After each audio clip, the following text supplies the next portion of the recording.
Top quality और consistent performance के लिए सिर्फ सिल्वर पंप नाम याद रखना। ಇನ್ನು ಜಗನ್ನಾಥ್ ಮನೆಯಲ್ಲಿ ಕೋಟಿ ಮೌಲ್ಯದ ಚಿನ್ನಾಭರಣಗಳು ಪತ್ತೆಯಾಗಿವೆ. ಲೋಕಾಯುಕ್ತ ಮಾಡಿದಂತಹ ರೈಡ್ ಸಂದರ್ಭದಲ್ಲಿ ಜಗನ್ನಾಥ್ ಅವರ ನಿವಾಸದಲ್ಲಿ ಸಿಕ್ಕಿರುವಂತಹ ಕೋಟಿ ಬೆಲೆ ಬಾಳುವಂತಹ ಚಿನ್ನಾಭರಣಗಳು, ಚಿನ್ನದ ಉಂಗುರ, ಬೆಳ್ಳಿ, ಹಣ ಎಲ್ಲವೂ ಕೂಡ ಲೋಕಾಯುಕ್ತರು ಈಗ ವಶಪಡಿಸಿಕೊಂಡಿದ್ದಾರೆ.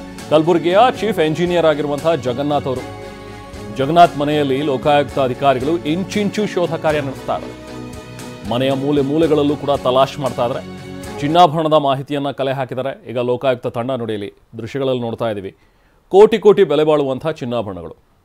ಇದೆಲ್ಲ ಒಬ್ಬ ಚೀಫ್ ಎಂಜಿನಿಯರ್ ಅವರಿಗೆ ಬರುವಂಥ ಒಂದು ಸಂಬಳದಲ್ಲಿ ಅಥವಾ ಬೇರೆ ಇನ್ನೇನಾದರೂ ಪ್ರಾಪರ್ಟಿ ಇದೆಯಾ, ಅದರಿಂದ ಏನಾದರೂ ಅವರಿಗೆ ಇನ್ಕಮ್ ಇದೆಯಾ, ಇದೆಲ್ಲ ಇನ್ಕಮ್ನ ಮೂಲಗಳನ್ನೆಲ್ಲವನ್ನೂ ಕೂಡ ಲೋಕಾಯುಕ್ತ ಅಧಿಕಾರಿಗಳು ಈಗ ಕಲೆ ಹಾಕ್ತಾ ಇದ್ದಾರೆ.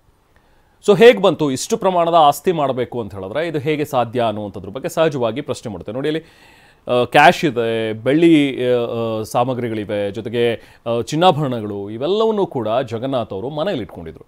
ಸೊ ಇಷ್ಟು ಕೋಟಿ ಮೌಲ್ಯದ ಚಿನ್ನಾಭರಣ ಹೇಗೆ ಬರೋದಕ್ಕೆ ಸಾಧ್ಯ, ಬೆಳ್ಳಿ, ಹಣ ಎಲ್ಲವನ್ನೂ ಕೂಡ ಈಗ ಅಧಿಕಾರಿಗಳು ವಶಕ್ಕೆ ಪಡಿಸಿಕೊಂಡು ತನಿಖೆಯನ್ನು ಮುಂದುವರಿಸಿದ್ದಾರೆ.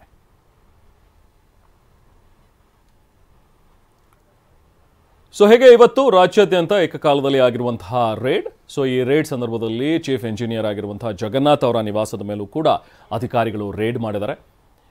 ಆ ಟೈಮಲ್ಲಿ ಸಿಕ್ಕಿರುವಂತಹ ಚಿನ್ನಾಭರಣಗಳು ದೃಶ್ಯಗಳಲ್ಲಿ ಗಮನಿಸ್ತಾ ಇದ್ರಿ, ಹಾಗೆ ಫೋಟೋ ನೋಡ್ತಾ ಇದ್ರಿ. ಚೀಫ್ ಎಂಜಿನಿಯರ್ ಜಗನ್ನಾಥ್ ಇವರೇನೆ,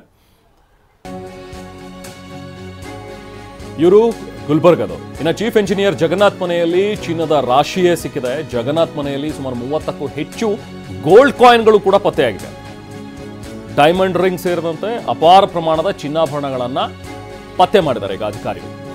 ಕೋಟಿ ಮೌಲ್ಯದ ಚಿನ್ನಾಭರಣಗಳು, ಬೆಳ್ಳಿ ವಸ್ತುಗಳು ಇವೆಲ್ಲವನ್ನೂ ಕೂಡ ಈಗ ಲೋಕಾಯುಕ್ತ ಅಧಿಕಾರಿಗಳು ಪರಿಶೀಲನೆ ನಡೆಸ್ತಾ ಇದ್ದಾರೆ. ಇವರು ಚೀಫ್ ಎಂಜಿನಿಯರ್ ಜಗನ್ನಾಥ್, ಇವರ ಮನೆಯಲ್ಲಿರುವಂತಹ ಚಿನ್ನದ ರಾಶಿಯನ್ನು ಕಂಡು ಒಂದು ಕ್ಷಣ ಅಧಿಕಾರಿಗಳು ಕೂಡ ಬೆಚ್ಚಿ ಬಿದ್ದಿದ್ರು. ಇಷ್ಟೊಂದು ಪ್ರಮಾಣದ ಚಿನ್ನಾಭರಣಗಳನ್ನು ಇವರು ಇಟ್ಕೊಂಡಿದ್ದಾರೆ ಅಂತೇಳಿ. ಸೊ ಕಲಬುರಗಿಯ ಚೀಫ್ ಎಂಜಿನಿಯರ್ ಆಗಿರುವಂತಹ ಜಗನ್ನಾಥ್ ಅವರ ನಿವಾಸದಲ್ಲಿ ರೇಡ್ ಮಾಡಿದಾಗ ಪತ್ತೆಯಾಗಿರುವಂತಹ ಚಿನ್ನಾಭರಣಗಳಿವೆ. ಮನೆ ಬಗ್ಗೆ ಮತ್ತಷ್ಟು ಡೀಟೇಲ್ಸ್ ಕೊಡ್ತಾರೆ ನಮ್ಮ ಪ್ರತಿನಿಧಿ ದತ್ತಾತ್ರೇಯ ಪಾಟೀಲ್ ನಮ್ಮ ಜೊತೆಗೆ ಸಂಪರ್ಕದಲ್ಲಿದ್ದಾರೆ. ಪಾಟೀಲ್, ಈಗ ಇನ್ನೂ ರೇಡ್ ಮುಂದುವರೆದಿದೆಯಾ? ಅಧಿಕಾರಿಗಳು ಇನ್ನೂ ಕೂಡ ಮನೆಯಲ್ಲೇ ಇದ್ದಾರೆ. ಜಗನ್ನಾಥ್ ಅವರು ಇಷ್ಟು ಪ್ರಮಾಣದ ಆಸ್ತಿಯನ್ನ ಮಾಡಿದ್ದಾರೆ ಅಂತ ಹೇಳಿದ್ರೆ ಇವ್ರಿಗೇನು ಸೋರ್ಸ್ ಆಫ್ ಇನ್ಕಮ್ ಬೇರೆ ಇದೆಯಾ, ಅಥವಾ ಬರೀ ಚೀಫ್ ಎಂಜಿನಿಯರ್ ಆಗಿದ್ಕೊಂಡು ಇಷ್ಟು ಪ್ರಮಾಣದಲ್ಲಿ ಕೋಟಿ ಚಿನ್ನಾಭರಣ, ಹಣ ಎಲ್ಲ ಮಾಡೋದಕ್ಕೆ ಹೇಗೆ ಸಾಧ್ಯ ಆಯಿತು?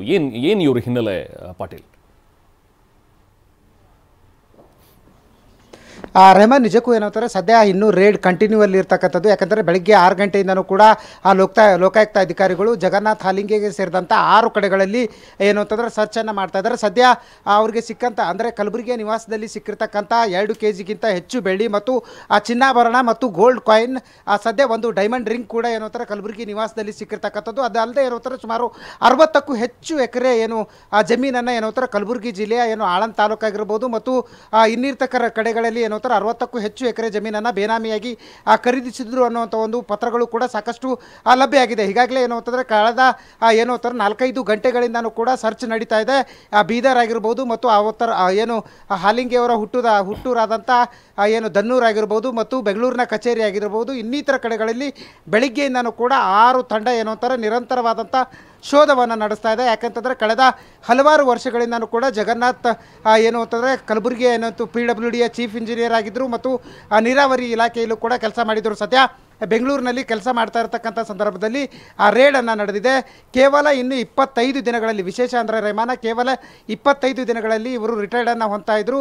ಹೀಗಾಗಿ ಏನು ಅಂತಾರೆ ಸದ್ಯ ಲೋಕಾಯುಕ್ತ ಅಧಿಕಾರಿಗಳು ಖಚಿತ ಮಾಹಿತಿ ಮೇರೆಗೆ ಜಗನ್ನಾಥ್ ಹಾಲಿಂಗೆ ಸಾಕಷ್ಟು ಅಕ್ರಮ ಆಸ್ತಿಯನ್ನು ಸಂಪಾದಿಸಿದ್ದಾರೆ ಅನ್ನುವಂಥ ಒಂದು ಮಾಹಿತಿ ಮೇರೆಗೆ ಬೆಳ್ಳಂಬೆಳಿಗ್ಗೆಯನ್ನು ರೇಡ್ ಮಾಡಿದ್ದಾರೆ. ಸದ್ಯ ಕೋಟ್ಯಾಂತರ ಮೌಲ್ಯದ ಏನು ಅಂತಾರೆ ಆಸ್ತಿ ಮತ್ತು ಚಿನ್ನಾಭರಣ ಎಲ್ಲವೂ ಕೂಡ ಪತ್ತೆಯಾಗಿದೆ.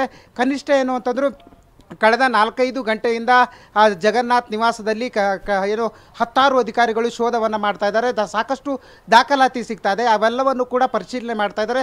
ಸದ್ಯ ಚಿಕ್ಕಂಥ ಚಿನ್ನಾಭರಣದ ಮೌಲ್ಯವನ್ನು ಕೂಡ ಅಕ್ಕಸಾಲಿಗರನ್ನು ಕರೆಸಿ ಏನು ಅಂತಂದರೆ ಮೌಲ್ಯವನ್ನು ಮಾಡುವಂಥ ಕೆಲಸ ಮಾಡ್ತಾ ಇದ್ದಾರೆ. ಅದಲ್ಲದೆ ಏನು ಅಂತಾರೆ ಕೆಲವೊಂದಿಷ್ಟು ಇನ್ನೂ ದಾಖಲಾತಿ ಪತ್ರಗಳಿದ್ದಾವೆ, ಅವೆಲ್ಲವೂ ಕೂಡ ಯಾರಿಗೆ ಸೇರಿದ್ದು ಮತ್ತು ಜಗನ್ನಾಥ್ ಅವರೇ ಬೇರೆಯವರ ಹೆಸರಿನಲ್ಲಿ ಬೇನಾಮಿ ಆಸ್ತಿ ಮಾಡಿದ್ರ ಅನ್ನುವಂಥ ಒಂದು ಅನುಮಾನಗಳು ಕೂಡ ಹುಟ್ಟುಕೊಂಡಿದೆ. ಇವೆಲ್ಲವನ್ನು ಕೂಡ ಪರಿಶೀಲನೆಯನ್ನು ಸದ್ಯ ಲೋಕಾಯುಕ್ತ ಅಧಿಕಾರಿಗಳು ಮುಂದುವರಿಸಿರ್ತಕ್ಕಂಥದ್ದು. Rehman, right, thank you Patil.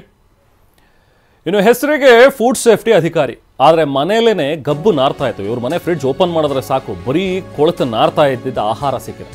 ಅಧಿಕಾರಿಗಳೇ ಒಂದು ಕ್ಷಣ ಬೆಚ್ಚ ಬಿದ್ದುಬಿಟ್ಟಿದ್ದಾರೆ. ಇದೇನಪ್ಪ ಇವ್ರು ಫುಡ್ ಸೇಫ್ಟಿ ಅಧಿಕಾರಿ ಅಂತೆ, ಬಟ್ ಇವ್ರ ಮನೆಯಲ್ಲೇ ಫುಡ್ ಸೇಫ್ಟಿ ಇಲ್ವಲ್ಲ ಅಂತ. ಮನೆಯ ಫ್ರಿಡ್ಜ್ನಲ್ಲಿ ಕೊಳೆತು ನಾರ್ತಾ ಇದ್ದಂಥ ಆಹಾರ ಪದಾರ್ಥಗಳು. ಲೋಕಾಯುಕ್ತ ದಾಳಿ ವೇಳೆ ನಾಗರಾಜ್ರ ಅಸಲಿಯತ್ತು ಕರ್ಮಕಾಂಡ ಬಯಲಾಗಿದೆ.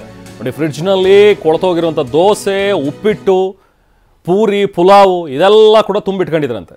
ಅದೇನಕ್ಕೆ ತುಂಬಿಟ್ಕೊಂಡಿದ್ರು ಗೊತ್ತಿಲ್ಲ ಅವರಿಗೆ. ನೋಡಿ, ಡಬ್ಬದಲ್ಲೆಲ್ಲ ಹಾಕಿ ಎಲ್ಲ ಡಬ್ಬಗಳನ್ನು ಫ್ರಿಡ್ಜಲ್ಲಿ ಇಟ್ಟವ್ರೆ.